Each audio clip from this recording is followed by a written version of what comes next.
बिस्मिल्लाहिर्रहमानिर्रहीम। अस्सलाम वालेकुम नाज़रीन, प्रोग्राम क्रॉस फायर के साथ उमर शरीफ लगारी हाज़िर खिदमत। नाज़रीन करामी, जहां हम पिछले वीक में हमने ये चीज़ें देखी कि लोकल फ्रंट पे बहुत सारी डेवलपमेंट्स हुई पाकिस्तान के अंदर पॉलिटिकली, लेकिन दूसरी जानिब हम देखें तो इंटरनेशनल फ्रंट के ऊपर ऐसी डेवलपमेंट्स हो रही हैं जो कि अननेशनल डेवलपमेंट्स है मेरे ख्याल में। जिस तरीके से हम ईरान के हवाले से देख रहे हैं, ईरान अमेरिका जो मामला है, उस हवाले से जो इस्तांबुल में नशिस्त होनी थी वो फिर ट्रांसफ़र हुई ओमान के अंदर, तो वहाँ पर जो हुई उसके बाद जो मामला है नेतन्याहू और उसकी जो मुलाकात है डोनाल्ड ट्रंप की, उसके बाद जो हार्श और हार्ड स्टांस ईरान की जानिब से आया कि हम ये लॉबी जो ज़ायनिस्ट लॉबी है उसको नहीं एडमिट करते, ना हम उसकी इंडोर्समेंट करते हैं। अगर उसमें किसी किस्म का इन्फ्लुएंस डोनाल्ड ट्रंप ने लिया तो हम जो है वो किसी किस्म की बायलैटरल ताल्लुकात या किसी किस्म की नेगोशिएशन का हिस्सा नहीं बनना चाहते। ये डिफरेंट ज़राए इस चीज़ की तस्दीक कर रहे हैं, बैनुल अक़वामी जरीदे। उसके साथ साथ मिडल ईस्ट इस वक्त जो है वो बड़ी अलार्मिंग सिचुएशन के अंदर है। वो ये बिल्कुल नहीं चाहते कि ईरान और अमेरिका और इजराइल के मामलात मज़ीद उसकी एस्केलेशन हो। इसके साथ साथ पाकिस्तान का इसके अंदर अहम रोल है। पाकिस्तान को इनवाइट किया गया था। पोस्ट वॉर सिचुएशन के बाद हमने ये देखा पाकिस्तान की, इंडिया की जो पोस्ट वॉर सिचुएशन के बाद पाकिस्तान को बैनुल अक़वामी सतह पर पजीराई मिल रही है। हालिया जो बहुत सारे टूर्स पाकिस्तान के अंदर हुए, जिसमें उज़्बेकिस्तान जो है और डिफरेंट कंट्रीज़ पाकिस्तान में और डेलीगेशंस इस हवाले से आए, और बहुत सारी बायलैटरल ट्रेड के हवाले से बायलैटरल जो है वो डिप्लोमेसी का हिस्सा बने। इसके साथ साथ अपकमिंग जो है वो बोर्ड ऑफ पीस के हवाले से जो है वो क्या होने जा रहा है। PM शहबाज शरीफ साहब का इस हवाले से जो है वो दौरा जो है वो एक शेड्यूल्ड भी है अपकमिंग फरवरी के अंदर। इस हवाले से भी गुफ्तगू करेंगे। एट दी एंड हम ख़ास तौर पे बांग्लादेश के इलेक्शंस के हवाले से भी बात करेंगे कि बांग्लादेश के अंदर जो रिजीम चेंज हो रही है सीना वाजिद के बाद, वो किस तरीके से पाकिस्तान को जो है वो फ़ायदा पहुँचाएगी या पाकिस्तान के साथ ताल्लुकात बढ़ाएगी। क्योंकि जिस तरीके से हमने T20 वर्ल्ड कप के हवाले से बांग्लादेश का साथ दिया है, तो ये किसी से ढकी छुपी बात नहीं है, सबके सामने। इसी हवाले से डिटेल प्रोग्राम के पहले चंक पे गुफ्तगू करेंगे। मेरे साथ शाज़िया अनवर चीमा है, इंटरनेशनल अफेयर्स के हवाले से बड़ी एक्सपर्टीज़ रखती हैं। Very warm welcome to the programme miss Shazia. Starting with the diplomacy of the Pakistan, सबसे पहले तो अगर हमारे नाजरीन को ओवरऑल ज़रा डिप्लोमेसी पाकिस्तान के हवाले से ज़रा बताएं कि पोस्ट वॉर सिचुएशन के बाद जिस तरीके से हमने बैनुल अक़वामी सतह पर तो पजीराई हासिल की, रिसेंटली कौन से ऐसी चीज़ें हैं जो मेन इवेंट हुए हैं जिसमें पाकिस्तान ने जो है वो बायलैटरल मामलात बढ़ाए हों कंट्रीज़ के साथ? ये जो टाइम है बहुत टर्बुलेंट टाइम है और बहुत ट्रांजैक्शनल है और रैपिडली चेंज हो रहा है जी। और इसमें बहुत से ममालिक जो हैं वो अपनी डिप्लोमेसी को उन्होंने हाइबरनेट कर लिया है कि जब तक हमें पता नहीं चलेगा कि अब चीज़ें कहाँ जा रही हैं, किस तरफ जा रही हैं, तो हमारे पास कोई अपॉर्चुनिटी नहीं है इसके अंदर।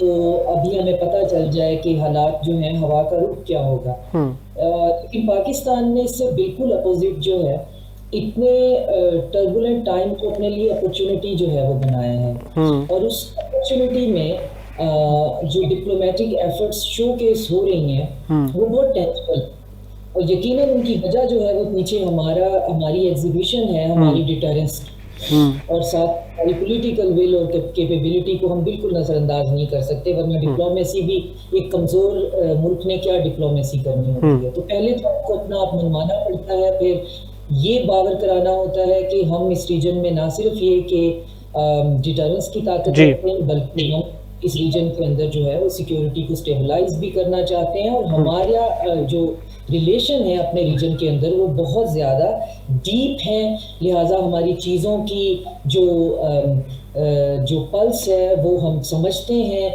तो इस सारे सिनेरियो में पाकिस्तान जो है आपको हर चीज़ में जो है वो आपको उसकी मीडिएशन दिखाई देगी, चाहे वो ईरान है, चाहे वो गज़ा की सिचुएशन है, चाहे इवन जो है आप देख लें जो है इवन हमारा मीना रीजन जो है वहाँ पे जो प्रॉब्लम हैं, और ख़ास तौर पे जो गल्फ के अंदर जो एक नई हवा चली है उसमें है हमारा हम जिस तरह से इसमें नेविगेट कर रहे हैं, इस पे वेस्टर्न मीडिया बहुत ज़्यादा लिख रहा है कि आखिर एक मिडल पावर जो है वो किस तरह से ऐसे कर सकती है, जबकि हम देख रहे हैं कि बाकी बहुत से ममालिक जो हैं वो सिर्फ इंतज़ार में हैं। जैसे आप इंडिया को देखें तो उनकी हालत ऐसी है कि उनको समझ नहीं आ रहा कि वो अपने एलाई जो है उनका पुराना रशिया उसको छोड़ें, अपने अटलांटिसिस्ट एलीट की बात मानते हुए वेस्ट पकड़े रखें, किस तरीके से ट्रंप जो है उसकी तोपों का रुख किसी और तरफ कराएं, अपनी इकोनॉमी को कैसे संभालें, गल्फ में अपना जो सूरत हाल है उसको मेंटेन कैसे करें। बांग्लादेश जो है उसमें हालात उनके हाथ से निकल गए हैं। अल्टीमेटली वो एक तरफ अफगानिस्तान और एक तरफ इसराइल जो है उनकी डिप्लोमेटिक एफर्ट्स में नजर आ रहा है। तो बड़े बड़े ऐसे मुल्क जो बड़ा दावा करते हैं कि जी हमारी बड़ी हिस्ट्री है डिप्लोमेटिक जो है वो चीज़ों की, हम चांकड़िया से लेकर हम दुनिया का वो मुल्क हैं जिन्होंने पहला डिप्लोमेट और पॉलिटिकल साइंस जो है वो एज अ सब्जेक्ट जो है वो हमने हजारों साल पहले इंट्रोड्यूस कराया था। उन मुल्कों की आप देखें तो वो भी आपको बहुत ज़्यादा ऐसे टर्बुलेंस में नज़र आते हैं। लेकिन पाकिस्तान जो है वो आपको दिखाई देता है कि एक डायनेमिक और एक बड़ा प्रोग्रेसिव रोल जो है वो अदा करता हो। तो उसमें फिर बात ये होती है कि वो कितना जो है वो रिजल्ट ओरिएंटेड है। तो उसमें रिजल्ट ओरिएंटेड होने से ज़्यादा हमारी उसके अंदर जो शमूलियत है वो ज़्यादा इम्पोर्टेंट है। रिजल्ट ओरिएंटेड इतने टर्बुलेंट टाइम में चीज़ें नहीं होती हैं। आप चीज़ों को स्लो डाउन कर सकते हैं, आप चीज़ों में मीडिएशन कर सकते हैं। आप बिल्कुल ऐसा नहीं कर सकते कि एक बहुत बड़ा बहरी जहाज़ जो कि सेकेंड वर्ल्ड वॉर के बाद एक यूनिपोलर मोमेंट है वो चला जा रहा है और आप 20 मिनट में आप उसका रास्ता बदल दें जी। ऐसा नहीं कि आप उसको जनाब 180 पे आप उसे घुमाएं किसी मोटर बाइक की तरह और किसी और तरफ। तो हम भी इतनी धारों पे नहीं है। हम आज भी IMF से हमने अपना अगला फिस्कल ईयर क्लियर कराना होता है। हमने आपकी जो है वेस्ट के साथ ये वर्बली जो है वो रिटोरिकली भी कहना होता है कि हमारे रिलेशन हैं और ट्रांजैक्शनल है, हम उनके साथ हैं और साथ में अपना लॉन्ग टर्म स्ट्रेटेजिक चाइना को भी रखना होता है। तो ये आसान काम नहीं है, लेकिन हम उसमें किसी ना किसी तरीके से उसको लेके चल रहे हैं। ठीक है। अच्छा, इसमें ख़ास तौर पे ज़रा ये बताइएगा, जिस तरीके से आपने बताया कि डिटरेंस भी क्रिएट करनी होती है और हमने ये अपना लोहा मनवाना होता है रीजन के अंदर, वो हमने करके भी दिखाया। लेकिन उसके बाद जिस तरीके से भारत मक्कारी दिखा रहा है और जिस तरीके से सहूलतकारी के ज़रिए पाकिस्तान के लिए चैलेंजेस खड़े कर रहा है, तो अफ़गानिस्तान वाला मामला जो नया मामला नहीं है, जो एक बहुत पुराना मामला है और इमेजिनरी लाइन और ड्यूरेंट लाइन का जो तनाज़ा है वो एक माजी का सबसे बड़ी कहानी है। तो आप क्या समझती हैं कि इस हवाले से हमारी सिक्योरिटी एजेंसीज या पाकिस्तान को किस सतह पर डिप्लोमेसी करनी होगी? सालिसी अगर जिस तरीके से इस्तांबुल के अंदर पहले भी हुई और वो कामयाब नहीं हो सकी, तो इसका असल सोल्यूशन क्या है? क्या वहीं डिटरेंस क्रिएट करनी है या कि मुज़ाकरात या कोई ऐसा फिनोमेना होगा? नहीं, अफगानिस्तान के लिए हमें डिटरेंस की ज़रूरत नहीं है, हमें रियलिटी की ज़रूरत है। और रियलिटी चेक ये है कि अफगानिस्तान के अंदर जो कुछ भी है उसमें हमारा बहुत बड़ा हिस्सा है और इसको मान लेने में कोई ऐसा नहीं है। हमने इस दुनिया का एक लॉ अबाइडिंग कंट्री होने की वजह से वॉर ऑन टेरर का हम हिस्सा बने। बिल्कुल। और वो वॉर ऑन टेरर जो है वो मशरूम ग्रोथ का सोर्स बनी टेररिस्ट आउटफिट का। अब तो चीज़ें इस तरह से खुल के सामने हैं कि उनमें कोई शक ही नहीं है, जिसमें एक ख़ास जो है एक ज़हनी इंक्लाइनेशन रखने वाले जो मुसलमान हैं उनको बाकायदा जो है इसका हिस्सा बनाया गया और वो कभी उन 3 लेटर एजेंसीज के लिए काम करते हैं, कभी उनके लिए नहीं काम करते हैं। तो हम भी कहीं ना कहीं तो फिर उसकी पार्टी रहे हैं ना। हम वॉर ऑन टेरर में तो हमें अफगानिस्तान के लिए डिटरेंस नहीं चाहिए। अफगानिस्तान के लिए हमें सिर्फ ये बावर कराने की ज़रूरत है कि या तो ये जो कुछ बनाया गया है इसमें हमारा हिस्सा है या नहीं है। इसको करने में हमें रीजनल और ब्रॉडर इंटरनेशनल जो है उसके लिए लेजिटिमेसी चाहिए और ये कोई बहुत बड़ा मसला नहीं है, ये मसला हल हो जाएगा। या दूसरी सूरत में इस मसले को आप किसी और तरीके से हल करें। और पाकिस्तान लेजिटिमेसी के हवाले से मैं समझा नहीं, ज़रा किस हवाले से आप लेजिटिमेसी चाह रही हैं? लेजिटिमेसी का मतलब ये है कि अगर अफगानिस्तान के अंदर 40 से ज़्यादा टेररिस्ट आउटफिट मौजूद हैं, ठीक है, और इसके साथ साथ अफगानिस्तान ये भी क्लेम करता है कि वो एक सॉवरन कंट्री है और उसके अंदर एक इंटरिम गवर्नमेंट बैठी है। इंटरिम गवर्नमेंट जैसे बांग्लादेश में थी वो ट्रांजिशनल होती है, उसने जाना होता है। जी, पता नहीं 1000 साल के लिए इंटरिम गवर्नमेंट आ गई है जी। अब वहाँ पे मेरा जो नाक़िस अकल ये कहती है कि वहाँ पे वहां पे जाकर उनको वहां पे उनके साथ मुकाबला करने की जरूरत है। पाकिस्तान अब स्ट्रेटेजिक पेशेंस का सामना कर रहा है और ऐसा नहीं कर रहा। बॉर्डर से इधर जो कुछ होता है हम उस पे जो इंटेलिजेंस बेस ऑपरेशन करते हैं, बॉर्डर से उधर जो 40 से ज्यादा वहां पे लोग बैठे हुए हैं, जो कि तालिबान कह भी रहे हैं, रिजीम कह रही है जी हमारे कंट्रोल में नहीं है, कभी कहती है हम बात करेंगे, तो उनका जो इलाज है वो वही है जो वॉर ऑन टेरर का था, कि उनको जाके वहां पे उनको खत्म करना है, उनके ठिकानों पे उनको खत्म करना है। तो रूट कॉज तक हमने वो जाना है और ये जंग वहाँ पर हमने ख़त्म करनी है, मीनिंग बाय। ठीक है, अच्छा इसमें मिस ख़ासतौर पे हमारे पड़ोसी मुल्क, जैसे मैं अफ़गानिस्तान की बात की, भारत की बात की, ईरान इम्पॉर्टेंट जो है वो रीजन का हिस्सा है और माजी में भी बड़े इस हवाले से ये चीज़ तो मेरे ख्याल में इस चीज़ की इसमें कोई दो राय नहीं है कि इस्लामिक कंट्रीज़ के अंदर ईरान ने सबसे डिफरेंस अपना स्टांस रखा है डिफरेंट। अब जो करंट सिचुएशन है ख़ासतौर पे न्यूक्लियर उनकी जो एम्पावरमेंट या बात करें या बैलिस्टिक मिसाइल्स के हवाले से जिसके तहफ़्फ़ुज़ात जो हैं वो डोनाल्ड ट्रंप ने या यूनाइटेड स्टेट्स ऑफ अमेरिका ने वर्ल्ड कम्युनिटी के सामने रखा है, उसके बाद जो मुज़ाकरात का फेज़ स्टार्ट हुआ है तो उसको आप किस नज़र से देखती हैं? ये मुज़ाकरात जो IAEA की जो है वो JCPO जो है ये ओबामा की हुकूमत में हुए थे और पूरा जो है यूरोप इसके अंदर पार्टी था और वहाँ पे उनकी जो न्यूक्लियर साइट्स हैं उसके ऊपर IAEA के इंस्पेक्टर मौजूद थे और वो बाकायदा मॉनिटर होता था। उसके बाद जब ट्रंप की गवर्नमेंट आई तो उन्होंने उसको यूनिलैटरली खत्म कर दिया और खत्म करने के बाद कहा कि ईरान जो है वो यूरेनियम इनरिच कर रहा है जो कि वेपन ग्रेड यूरेनियम है। ईरान का ये कहना है क्योंकि हम सैंक्शन कंट्री हैं तो हमें यूरेनियम जो है अपने पावर जनरेशन के लिए, इलेक्ट्रिसिटी के लिए, कैंसर आइसोटोप के लिए, मेडिकल पर्पसेस के लिए तो 3.5 हमारे लिए काफ़ी नहीं है, हमें उससे ज़्यादा उसको इनरिच करना है। तो वो अब इस चक्कर में एक न्यूक्लियर थ्रेशोल्ड स्टेट बन गया है लेकिन न्यूक्लियर स्टेट नहीं। अब सवाल ये है कि जब एक डील हो चुकी है और इंटरनेशनल कम्युनिटी आके उसे मॉनिटर कर रही है और जब यूनिलैटरली उसे खत्म कर दिया जाता है तो फिर उसकी रीजन क्या है? उसकी रीजन ये है कि अगेन पीछे एक ही जो है मुसीबत की जड़ है वो है इसराइल जी। उसने ट्रंप से इस डील को खत्म करवाया क्योंकि वो एक प्रिटेंस क्रिएट करना चाहता था कि जी आखिर हमले का कोई जवाब तो ढूंढना है और ईरान लिंचपिन है जिसको हमने किसी ना किसी तरीके से बाल्कनाइज करना है। ये सारी कहानी शुरू होती है लेकिन इस पूरे सफर में अब ना तो ईरान वो वाला ईरान है ना ही जो है वो इसराइल जो है वो इतना ताकतवर रहा है और उसकी सॉफ्ट पावर जो है वो बिल्कुल तबाह बर्बाद हो गई है गजा जेनोसाइड के बाद, कोई उसकी बात दायर नहीं कर रहा। और दूसरा जो ईरान मुस्लिम ममालिक में आइसोलेट था जस्ट बिकॉज के गल्फ कंट्रीज का टिल्ट किसी और तरफ था और ईरान ने बहुत उस चीज में सफर किया। तो अब जो रिसेंट UAE और सऊदी अरेबिया के दरमियान रिफ्ट है उसमें सऊदी अरेबिया बहुत इंटेलिजेंस तरीके से ये डिसाइड किया है कि मुझे ईरान के साथ अपने जो है वो मामला ठीक कर लेने चाहिए और जब ईरान से मेरे मामला ठीक हो जाते हैं तो फिर मेरा वो जो सिक्योरिटी का मसला है इसके लिए फिर हमें वेस्ट जो है उसकी असिस्टेंस चाहिए होती है, वो प्रॉब्लम ही खत्म हो जाएगा।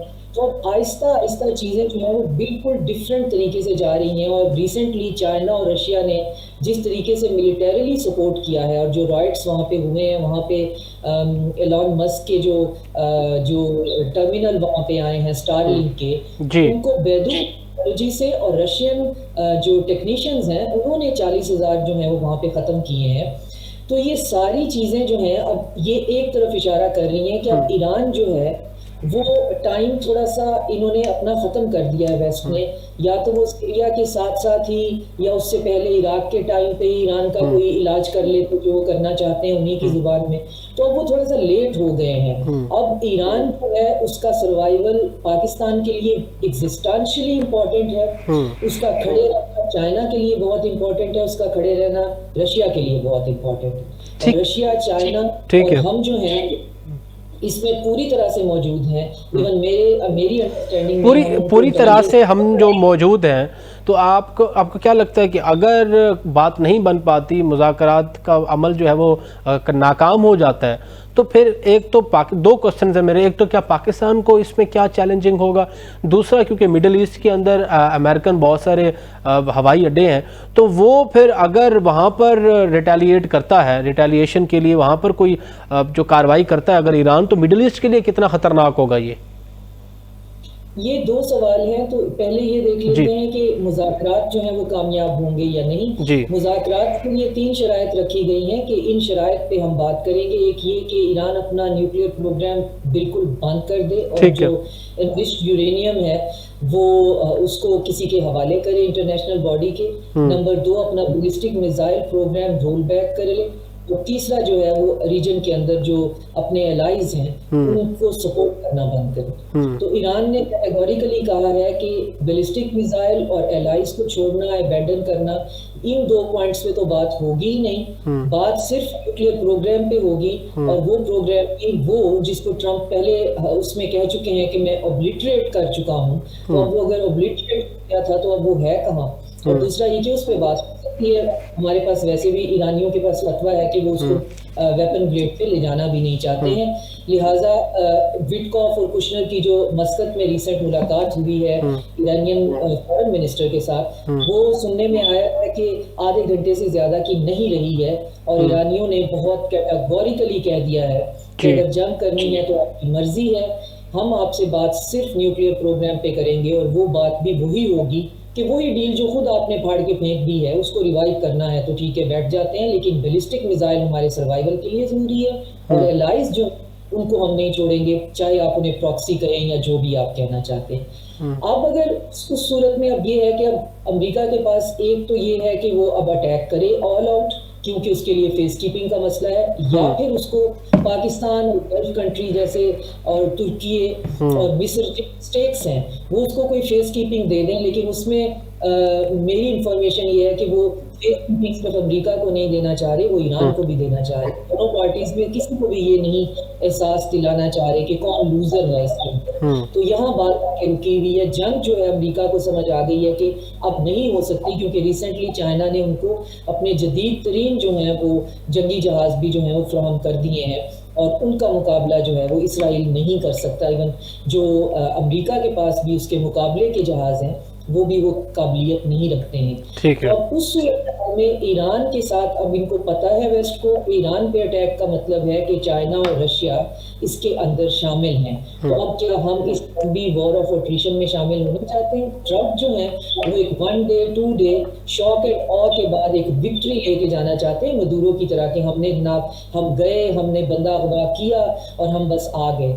ये सूरत हाल उनको ईरान में नजर नहीं आ रही। अगर ये खुदा न खास्ता आयतुल्लाह खamenei का असैसिनेशन करते भी हैं तो उसका सिस्टम इस तरह का है कि वो फौरन रिप्लेसमेंट हो जाएगी। और मैं हिब्रू मीडिया फॉलो करती हूँ, तो हिब्रू मीडिया बहुत कैटेगोरिकली कह रहा है कि ईरान का मसला फुट सोल्जर्स के बगैर हल नहीं होगा, हमें वहाँ पे उसको इन्वेट करना होगा, जिसके लिए पेंटागन के अंदर डिवीजन है कि सेम माइंड है कि हम जंग के लिए दोबारा वहां नहीं जाना चाहते। तो सिचुएशन बहुत बहुत केओटिक और टर्बुलेंट है। और वही बात से हमने स्टार्ट की कि इन टर्बुलेंट टाइम में बहुत से जो है वो चुप करके बैठ गए हैं कि देखते हैं कि अब ये यूनिपोलैरिटी है, मल्टीपोलैरिटी है, सऊदी अरेबिया क्या डिसाइड करता है, सऊदी अरेबिया और यूएई की रिफ्ट कहाँ तक पहुँचती है, बाबुल मंदेब और जबूती जो है उसका और गल्फ ऑफ अदन पे कब्जे की सूरत हाल कहाँ तक पहुँचती है, यमनी क्या किस जो है वो करवट बैठते हैं, गजा की सूरत का क्या बनता है, तो हम देखते हैं क्या बनता है। लेकिन पाकिस्तान मिडिल ईस्ट के हवाले से वो मैं सवाल आपसे दूसरा किया था